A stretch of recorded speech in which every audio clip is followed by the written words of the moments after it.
देख रहे हैं खबरों नजर चैनल। खबर यूपी के आजमगढ़ से है, जहां भारतीय जनता पार्टी के नेता और शहर से सटे जाफरपुर गांव निवासी ब्रजेश दुबे जाफरपुरी ने बुधवार को आयोजित प्रेसवार्ता में उन आरोपों को झूठा बताया जो उन पर और उनके परिवारजनों पर लगाए गए हैं। उन्होंने कहा कि ये आरोप पूरी तरह मनगढ़ंत और बेबुनियाद है। ब्रजेश दुबे जाफरपुरी ने बताया कि बचपन से ही उनका जीवन सामाजिक रहा है और राष्ट्रवाद के लिए समर्पित जीवन जीने के लिए उन्होंने भाजपा का दामन थामा है। उनके पुत्र माता प्रसाद दुबे मेडिकल के छात्र हैं और उन्हें डी.फार्मा की डिग्री प्राप्त है। उन्होंने कहा कि उक्त मामला न्यायालय में विचाराधीन है और उन्हें न्यायालय पर पूरा भरोसा है। उन्होंने बताया कि उचित समय आने पर अधिवक्ता के माध्यम से उचित कार्यवाही की जाएगी। भैया, सबसे पहले मैं आप सभी को सादर प्रणाम करता हूं। आप सभी के कृपा आशीर्वाद से, माता पिता के आशीर्वाद से मैं बेदाग था और बेदाग हूं। सत्य परेशान होता है, पराजित नहीं होता। मेरे ऊपर लड़की पक्ष ने गलत आरोप लगाया था, जिसका साक्ष्य मैं न्यायालय में पेश किया और न्यायालय ने, इसीलिए मैं आप सभी के आशीर्वाद को लेने के लिए और अपने आप को बेदाग साबित करने के लिए आप सभी को अपने यहाँ बुलाया हूँ। किसने लगाया था, कहाँ के निवासी थे और आपके रिश्ते में क्या मतलब होने वाला? हमारे होने वाले रिश्तेदार थे। हमारे बेटे की शादी के लिए उनके घर पूजा पाठ करने का पुजारी, जिनका नाम वेद प्रकाश तिवारी है, सबसे बड़ा षड्यंत्र रच करके वेद प्रकाश तिवारी ने मुझे अंधकार में रखा। दिनेश तिवारी, जो सचमुच में निजामबाद थाना अंतर्गत शाहपुर गांव के रहने वाले हैं, जिन्होंने मुझे अपराधी बनाया और अपराधी साबित नहीं कर पाया। शादी की प्रक्रिया कब शुरू हुई थी और कब जो है एंगेजमेंट हुई थी? मेरे यहाँ 28 फरवरी को अगुआ वेद प्रकाश तिवारी के साथ दिनेश तिवारी आए और मुझसे अनुनय विनय करने लगे कि मैं लड़की का बाप हूं और लड़की का बाप मैं स्वयं 5 बेटियों का बाप होने के नाते लड़की के पिता को प्राथमिकता दिया। और मैंने उनसे कहा, जिसकी ऑडियो भी मेरे पास है, जब ऑडियो उनसे बात हुई, मैंने कहा लड़की देखूंगा तो 1 रुपए और 1 थाली और लोटा पर आपकी लड़की से शादी करूंगा। और जितने भी उन्होंने मेरे ऊपर आरोप लगाया है कि ये मुझसे बार बार पैसा मांगे हैं, मेरे भाई और मेरे लड़के को अपने घर से गाली देकर भगाए हैं, सबका साक्ष्य उनका और मेरा ऑडियो क्लिप मेरे पास है, जो आप सभी को दूंगा। उस सब का जवाब उन्हीं के ऑडियो में खुद आप सभी को मिल जाएगा। सबसे बड़ा उनका आरोप था कि आपने अपने लड़के को कल्हनी में फार्मासिस्ट बताकर शादी तय की, जबकि ऐसी कोई ना आपके लड़के के पास कोई डिग्री थी, ना उसका अपॉइंटमेंट था। मैंने कहा कि वो मेरे ऊपर सारे गलत आरोप लगाए हैं। मैंने कोर्ट में अपने बेटे का फार्मेसी का और एक्ट की सारी सबूत, जिसे इस संसार का भगवान माना जाता है, उस सबूत को लेकर मैं न्यायालय में अपना सबूत सुपुर्द किया और न्यायालय के देवता न्याय भगवान ने हमको उस सबूत के आधार पर अग्रिम जमानत देकर के आप सभी के बीच में मैं बेदाग था, बेदाग हूं और बेदाग रहूंगा। मैं संस्कारी था, संस्कारी हूं और संस्कारी रहूंगा। लोगों का एक आरोप था कि आपने अपने लड़के के आगे डॉक्टर लिखा है। हाँ, फार्मेसी एक्ट में मैंने जो सबूत दिया है, उस पे फार्मेसी एक्ट में लिखा गया है कि फार्मेसी करने वाला हर विद्यार्थी डॉक्टर लिख सकता है। उसी के आधार पर मुझे अग्रिम जमानत न्यायाधीश महोदय ने दिया। आपका लड़का कॉलोनी में अपॉइंट था या नहीं था? मेरा लड़का, मेरी उनकी वार्ता मैंने कहा कि ऑडियो दूंगा।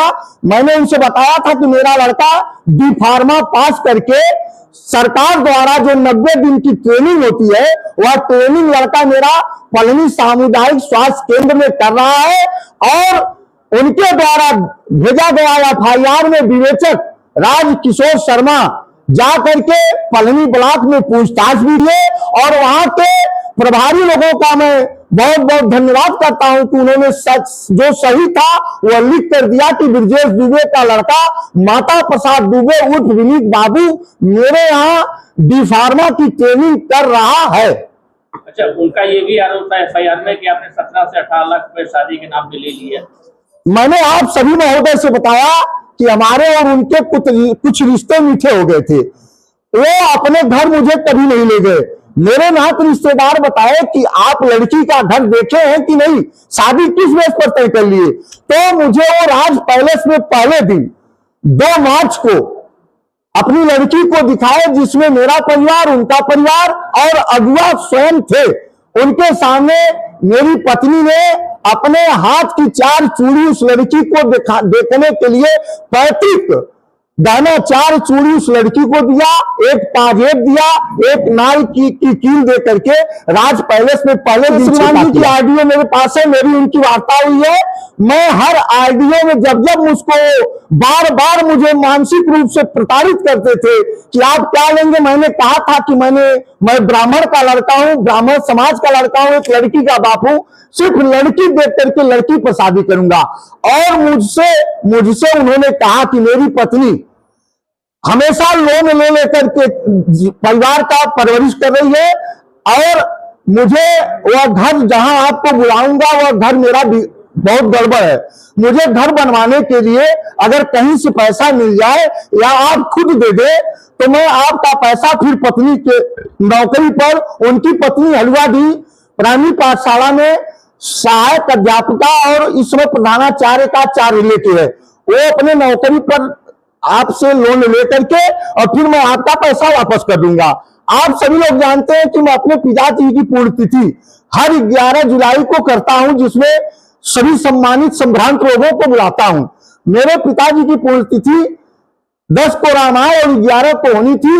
मैंने पहले उनसे कहा कि पैसा जो आपने मुझसे एक बार आप 5 लाख लिए हैं, जिसका सबूत मेरे पास है, फिर कम पड़ गया तो 3 लाख ले गए, फिर कम बढ़ गया तो 2 लाख ले गए और वह आरडीओ में कह रहे हैं कि मैं 21,000 से ज्यादा आपको बरच्छा नहीं दे पाऊंगा।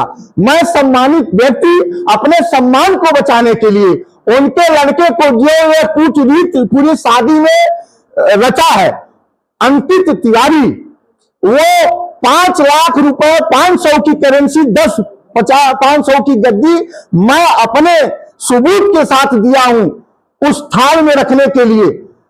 इस तरह से मेरा वो 15 लाख रुपया नगद और लगभग 10 लाख रुपए तक का गहना हाथने की मंशा से मेरे ऊपर कूट रचना करके यह एफआईआर किए।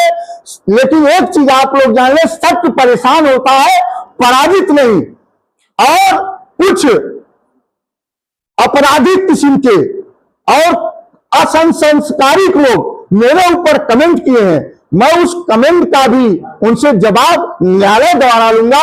वह लोग भी जवाब देने के लिए तैयार रहे, क्योंकि जब हाथी मस्ती में चलती है तो सैकड़ों कुत्ते भौंकते हैं, लेकिन किसी कुत्ते की औकात नहीं कि उस हाथी के पास आए। वही काम टिप्पणी करने वालों ने किया। उन लोगों ने कहा कि हमने खाते से दिया है, आप भी खाते से दिए? नहीं, मैं उनको सारा पैसा मैं पहले से कह रहा हूं।